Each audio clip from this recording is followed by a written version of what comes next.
Bonjour et bienvenue en ce dimanche 20 février 2022, ça fait beaucoup de deux, et nous en sommes arrivés à la méditation aujourd'hui au sein de ce culte, la méditation numéro 693 et plus particulièrement à la méditation numéro 407 dans le livre de l'Apocalypse que nous méditons ensemble depuis le 1er janvier 2021.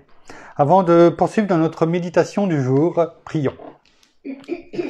Père, Seigneur, bien-aimé Saint-Esprit, tellement de fois, malheureusement, nous oublions. Nous oublions qui nous sommes. Oh, non pas que nous oublions que nous sommes enfants de Dieu, mais nous oublions, ce qui est attaché, au fait que nous soyons enfants de Dieu. Tu nous as donné, toute bénédiction spirituelle dans les lieux célestes en Christ. Tu nous as tout donné. Nous avons un héritage. Nous ne connaissons même pas la fin. Et bien souvent, nous nous lamentons. Nous ne savons plus quoi faire. Nous murmurons, nous quémandons. Alors que tu nous as donné, dans la parole, plusieurs exemples. Notamment, dans Marc 10, verset 49, avec Bartimée. Bartimée l'aveugle. Qu'a-t-il fait? Il a crié à toi. Il a crié à toi. Et tu t'es arrêté. Bien souvent, quand nous ne savons plus quoi faire, plutôt que de murmurer, de quémander, de baisser la tête, levons la tête, crions à toi comme Bartimée. Et nous pouvons en être sûrs, nous pouvons être sûrs que tu vas t'arrêter comme tu l'as fait, que tu vas nous demander que puis-je faire pour toi. Car tu sais déjà ce que tu dois faire, mais tu veux que nous te le demandions avec foi. Ne sachons plus quoi faire. Donc crions à toi. Nous avons un autre exemple avec David, qui dit dans le psaume 30, verset 3, « J'ai crié à toi, et tu m'as guéri. » David, l'homme selon le cœur de Dieu, qui avait eu cette révélation de ta présence, Seigneur, auprès de notre Père. Ouais. Lui, le roi David, qui avait tout, lui-même, n'a pas hésité de le dire. Et combien de fois il l'a dit? J'ai crié à toi parce qu'il ne savait plus quoi faire. Et pourtant, il avait tout à sa disposition. Ce passage très court, j'ai crié à toi et tu m'as guéri. Alors, sachons tout simplement, avec ces deux exemples, quand nous ne savons plus quoi faire, quand nous avons l'impression d'être, vous savez, comme au fond de la piscine et on ne peut pas aller plus bas, crier à toi. Et à ce moment-là, nous remontons à la surface. Car tu nous tiens, tu nous portes. Ta main est tendue. Et jamais tu nous délaisses, jamais tu nous abandonnes. Ne doutons aucunement. Alors que cela soit pour ta gloire, Père, dans le nom de Jésus. Merci, bien-aimé Saint-Esprit. Amen. Nous poursuivons dans notre méditation, en ce culte de ce jour, dans le chapitre 4, et nous avions commencé, depuis hier, le verset numéro 7, qui fait suite, je dirais, à la fin du 6. Vous allez me dire, c'est une palissade, mais on reprend juste la deuxième partie du verset 6. Au milieu du trône et tout autour du trône, 4 êtres vivants remplis d'yeux devant et derrière. Et donc, ce verset 7, nous amène, à plus de détails sur ces 4 êtres vivants. C'est ce que nous avons commencé hier à méditer. Le premier être vivant est semblable à un lion. Le deuxième être vivant est semblable à un veau, ou un taureau, suivant les versions. Le troisième être vivant a comme un visage d'homme, et le quatrième être vivant est semblable à un aigle en plein vol. Alors, nous avons dit, le but, ce n'est pas de savoir si ces créatures, ces êtres vivants, ces animaux, ces êtres vivants, zoon, traduit en grec par zoon, qui veut dire animal, s'ils existent ou pas, la question n'est pas là. En tant qu'enfants de Dieu, nous devons croire que cela existe et que il nous est donné, du détail. Et s'il nous est donné, entre le verset 6 et le verset 7, un détail, c'est peut-être aussi, tout simplement que ces détails nous apportent quelque chose. non pas pour se demander, eh bien, pourquoi, du comment, mais simplement de regarder au travers de la parole, pourquoi, eh bien, l'apôtre Jean prend le temps, là, devant le trône de Dieu, eh bien, de détailler, eh bien, ces visages, on va dire, ces faces, en tout cas, de ces êtres vivants. Et en tout cas, nous avions dit que, comment dirais-je, je reprends où on en était hier, excusez-moi, en tout cas que c'est, excusez-moi, je reprends pour pas être perdu et pas revenir sur un doublon d'hier.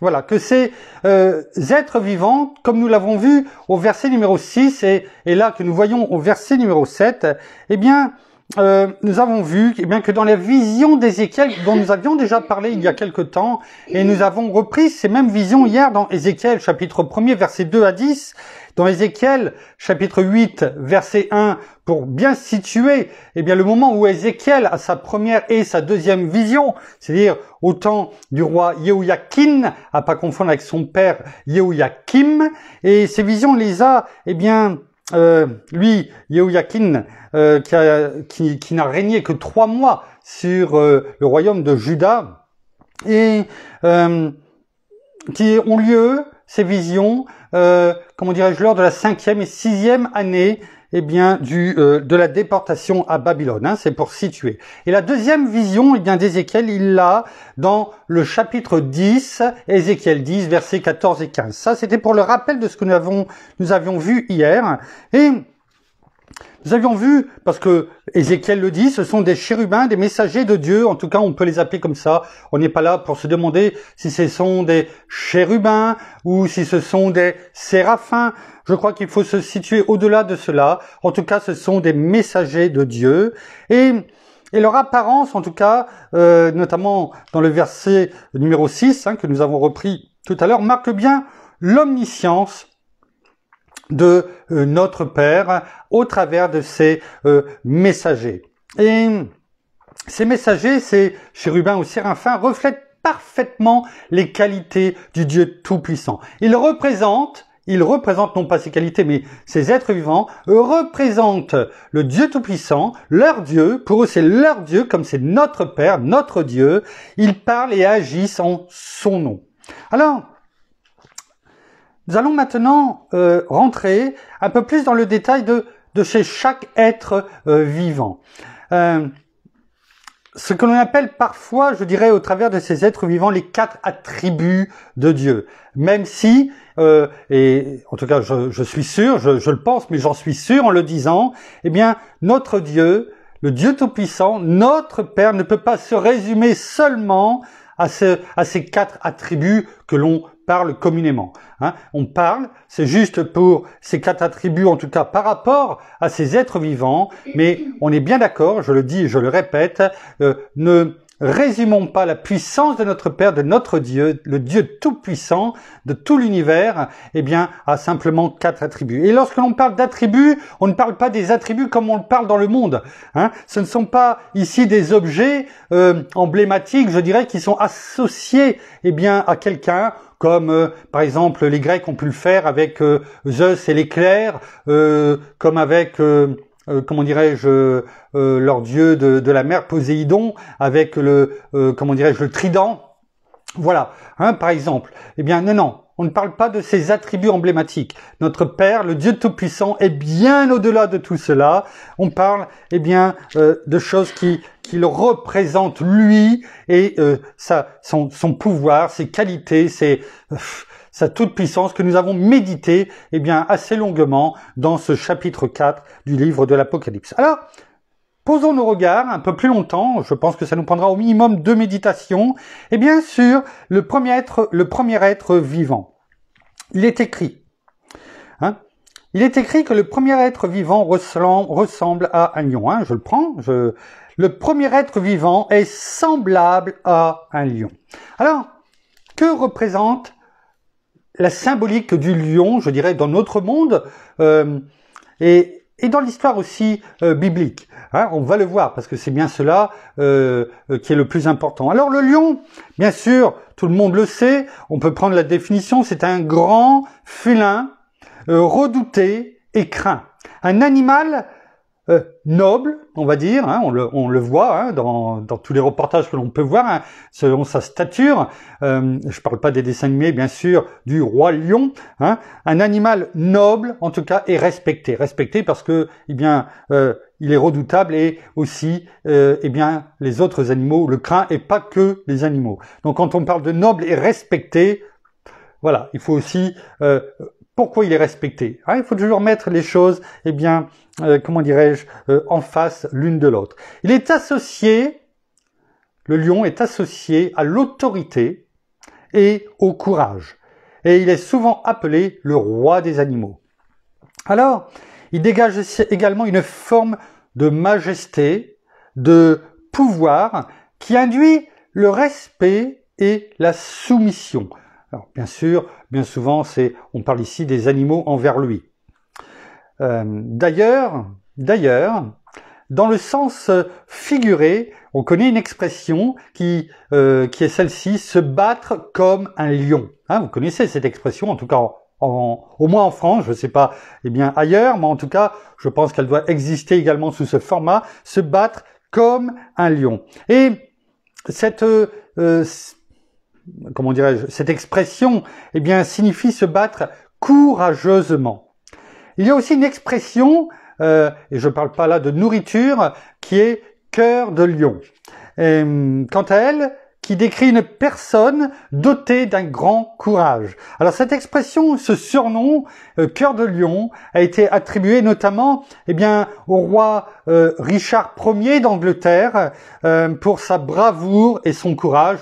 On ne connaît peut-être pas forcément, eh bien, par cœur l'histoire de Richard Ier d'Angleterre, mais tout le monde connaît, eh bien, le dessin animé, comment dire, ou le film. En tout cas, voilà, mon épouse qui les connaît par cœur vient de me le souffler. Robin des Bois, où aussi bien au dessin animé qu'en film, eh bien, on voit à la fin notamment, eh bien, combien le roi qui avait voulu prendre la place de Richard Ier, eh bien, est destitué, et Richard Ier, qui avait été, comment dirais-je, se battre en dehors de l'Angleterre, eh bien, revient et il est surnommé Richard Cœur de Lion. Alors, il faut effectivement, et c'est pour cela que nous avons commencé par cette introduction, il faut effectivement, eh bien, du courage. Du courage, pourquoi? Pour se battre, alors dans la vie bien sûr de tous les jours, mais surtout afin de défendre des idéaux élevés. Et aussi la justice. La justice ou aussi défendre quelquefois les plus faibles. Alors oui, il faut du courage. Il faut du courage pour tenir ferme. Il faut du courage pour ne pas tomber, même si on peut se relever. Mais en tout cas, quand je dis tomber, c'est de baisser, d'abandonner, de rendre les armes.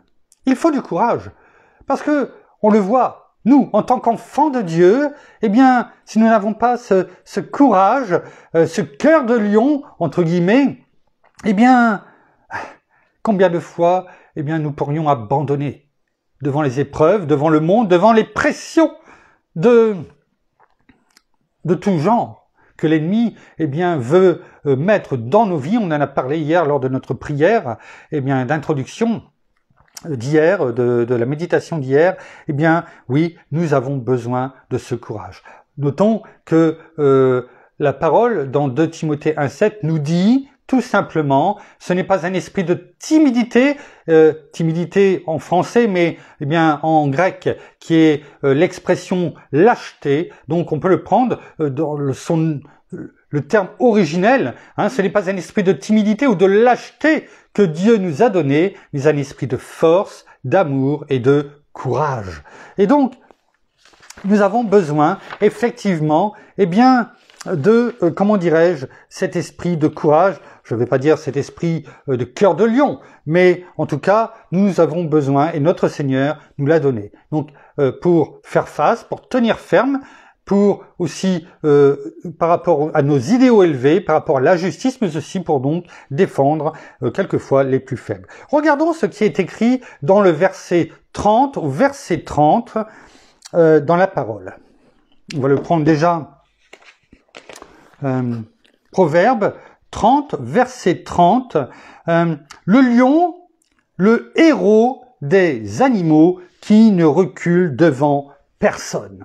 Voilà ce que dit la parole, en décrivant, bien sûr, et bien là aussi, il y en a 3 qui ont une belle allure, hein, c'est le verset 29 précédent, et 4 qui ont une belle démarche. Mais il y en a 3 qui ont une belle allure, on parlait tout à l'heure de majestuosité, de majesté. Le lion, le héros des animaux qui ne recule devant personne. Et quand on le prend, eh bien, en Nouvelle Français courant, par exemple, il est écrit il y a 3 êtres vivants qui ont une démarche et une allure remarquable.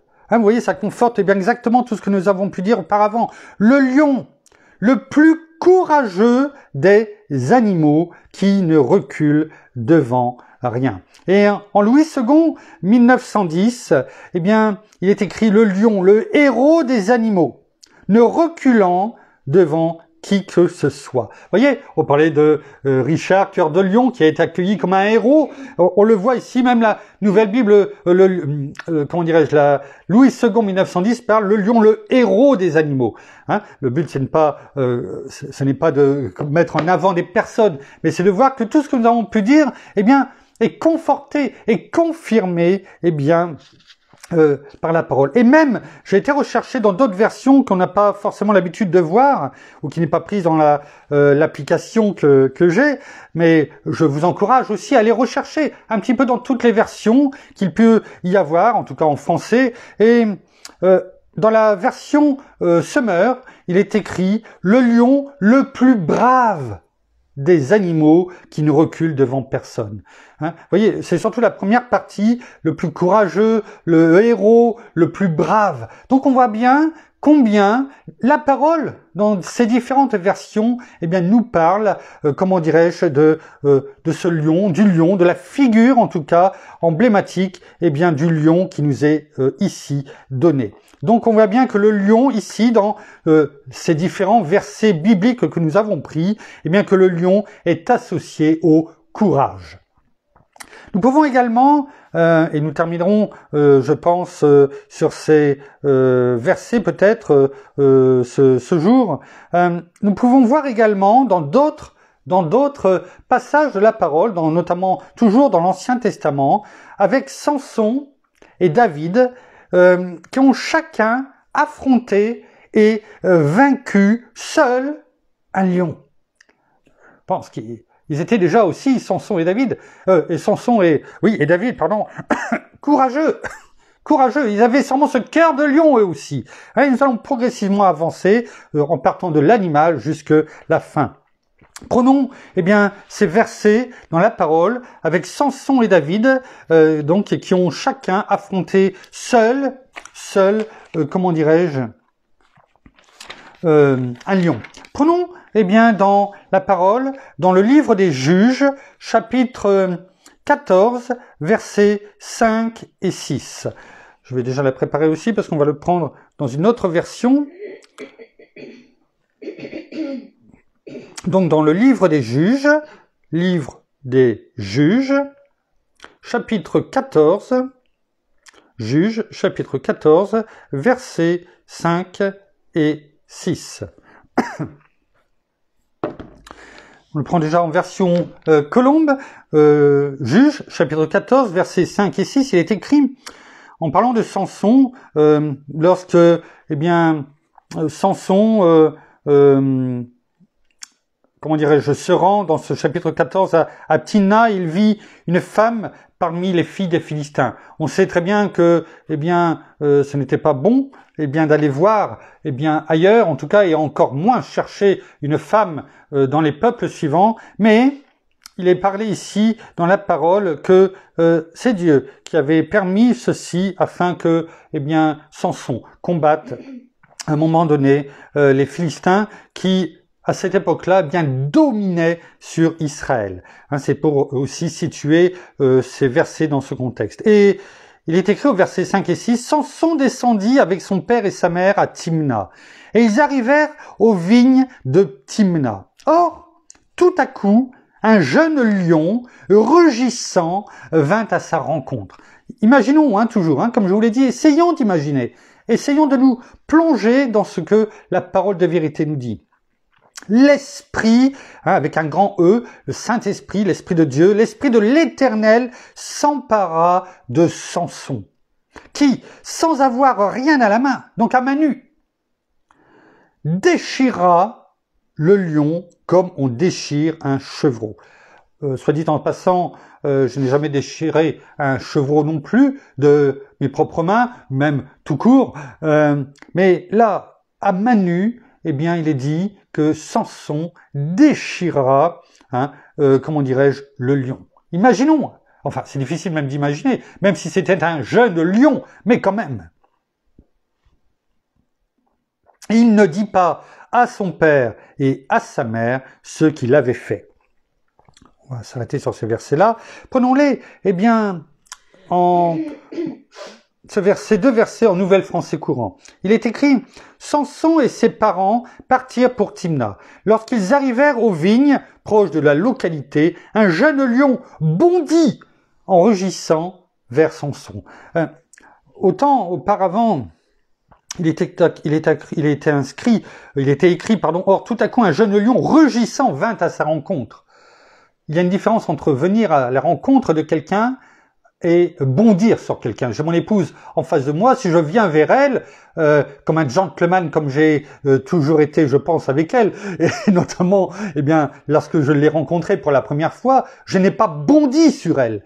Il y a quand même une différence entre venir à sa rencontre et bondir. Et là, dans cette version Nouvelle Français courant, il est écrit « Un jeune lion bondit en rugissant vers Samson ». Donc on imagine le jeune lion qui bondit vers Samson et tout en rugissant.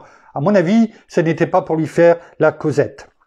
Et au verset 6, il est écrit, l'Esprit du Seigneur se saisit de Samson et de ses mains nues. Vous voyez, je l'avais déjà dit, j'avais devancé, je dirais, cette version. Et de ses mains nues, il mit le lion en pièces, comme s'il s'agissait d'un simple chevreau. Il ne raconta son exploit ni à son père, ni à sa mère. Au travers de cette version, on voit beaucoup de choses. Le but, c'est pas de tout détailler, mais on voit la puissance de ce jeune lion qui, finalement, n'avait pas peur du tout. On l'a vu dans les versions, qui n'a peur de personne, et on le voit. Mais il est tombé sur un hic, c'est que Samson, avait sûrement la force du lion, le courage du lion et surtout l'esprit, de l'Éternel, de notre Père, qu'il avait saisi. Et ça, cela nous montre aussi que, quelle que soit la puissance qu'il peut y avoir en face de nous, la puissance de l'ennemi, il y a puissance dans l'ennemi, mais on l'a chanté, dans les louanges que nous avons, chanté précédemment, il y a puissance dans le nom de Jésus, et ça, il y a rien qui pourra être dessus. C'est dans 1 Jean 4,4 où il est écrit « Vous, petits enfants, vous avez vaincu les faux prophètes, car celui qui est en vous est plus grand que celui qui est dans le monde. » Il n'y a rien de plus grand. Il n'y a rien de plus grand que celui qui est en nous. Il n'y a rien de plus puissant que le nom de Jésus, parce qu'il y a puissance dans le nom de Jésus.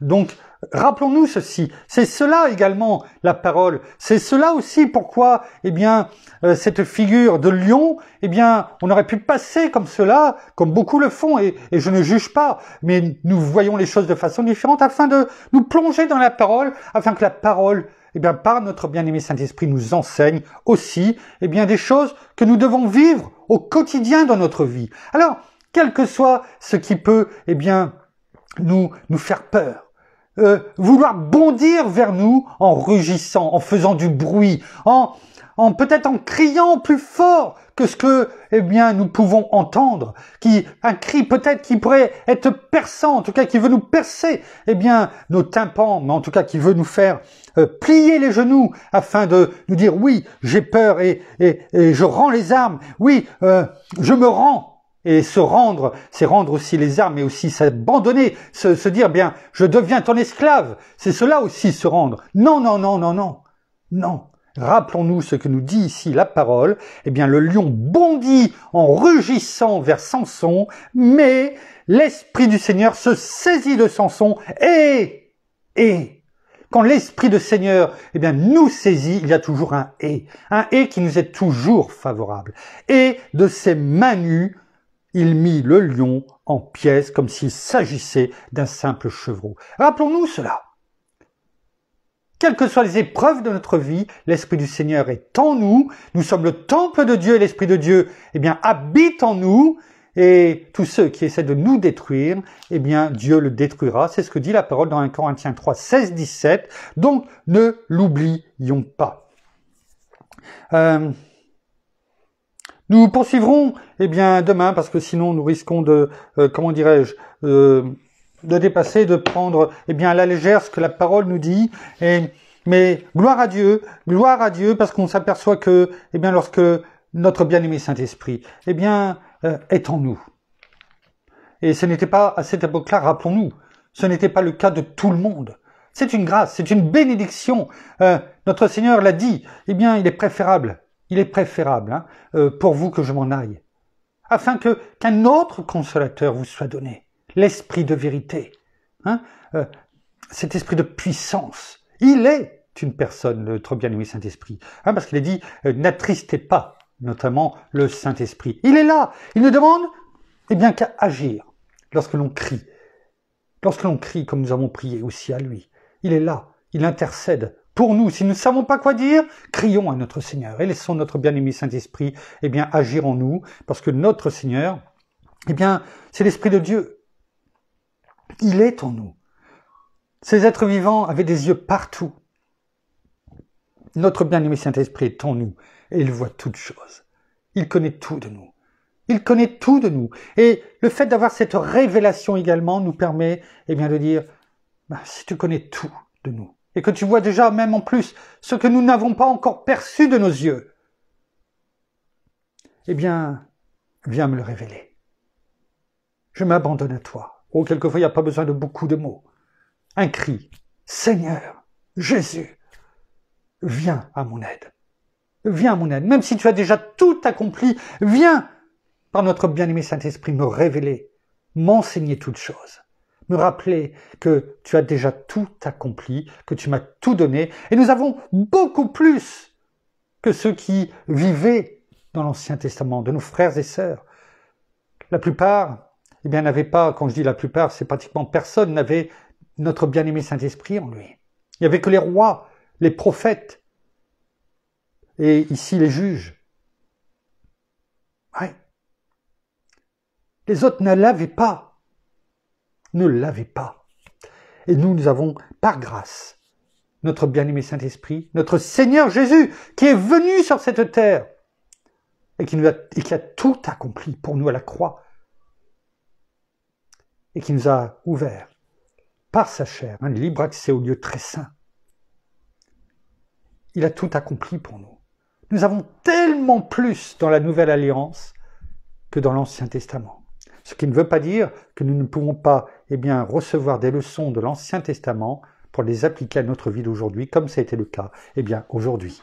Merci Père, merci Seigneur, merci bien-aimé Saint-Esprit, une fois de plus, pour tout ce que tu nous montres. C'est tellement un bonheur, une joie, en tout cas je l'espère partager, non pas de ce que je vous dis, mais de ce que la parole nous dit, jour après jour. C'est un bonheur immense de recevoir ta parole, de recevoir tes commandements, car tu nous le dis, c'est celui qui garde mes commandements, qui m'aime. Alors sachons les garder, parce que ça veut dire que nous aimons notre Père, nous aimons notre Seigneur, et il a dit qu'il se manifesterait à nous dans ces cas-là. Nous terminons par la prière. Merci, eh bien encore ce matin, pardon, de ce que tu nous as enseigné par la parole. Merci parce que tu te révèles à chacun d'entre nous dans différentes manières, que ce soit par la parole, que ce soit par un geste, par une pensée. Merci parce que tu es à côté de nous et en nous, bien-aimé Saint-Esprit. Merci parce que tu nous enseignes tout ce que notre Seigneur a à nous révéler. Alors merci, Seigneur, eh bien tout simplement pour cette force, ce courage, cette volonté et cette persévérance que tu nous donnes chaque jour, même si par moments nous voulons baisser les bras ou nous voulons reculer, eh bien tu es là et tu nous dis de ne pas nous effrayer car tu es avec nous et de ne pas perdre courage et d'avancer avec toi. Alors ne perdons pas courage, fortifions-nous non seulement dans ta force souveraine, mais en ta parole. Alors soyez tous abondamment bénis, frères et sœurs, dans le nom de Jésus. Amen. Excusez-moi. Voilà, ainsi s'achève le culte de ce dimanche, la méditation également de ce dimanche. Nous vous bénissons abondamment de toutes les bénédictions spirituelles dans les lieux célestes en Christ. Nous saluons nos amis au Québec, au Canada, en francophonie, en France, à Paris et tout autour de chez nous. Et nous vous souhaitons à toutes et à tous, en tout cas, un excellent dimanche, une excellente journée, dans la paix de notre Seigneur. Et nous vous donnons rendez-vous, eh bien, demain, en fin de journée, pour la suite de nos méditations dans le livre de l'Apocalypse. Avant de vous quitter, eh bien, une annonce personnelle, parce que nous la partageons, parce que nous sommes une grande famille, et je repasse le micro, eh bien, comme d'habitude, comme à l'accoutumée, à mon épouse. Oui, et donc une petite annonce personnelle. Oui. Cette fois, donc, c'est l'anniversaire de notre petit-fils Timéo. Voilà. Troisième petit-fils, voilà. Timéo. Et donc, il y a un an. Aujourd'hui. Un an aujourd'hui. Voilà. Timéo, un gros bisou. Très bon anniversaire, un très gros bisou. Oui. Oui, comment dirais-je, des bisous partout. Hein. Des gros bisous partout. Voilà, on peut pas se les faire en direct. Enfin, on dit chez toi, en te prenant dans les bras, mais c'est comme si que tu étais avec nous dans nos bras, en tout cas. Voilà, on te fait de gros bisous, un gros bisou bien sûr à sa maman, Lauriane, notre fille, et notre gendre Alexis, mais un gros bisou surtout à Timéo. Pour ces un an, et oui, un très très gros bisou.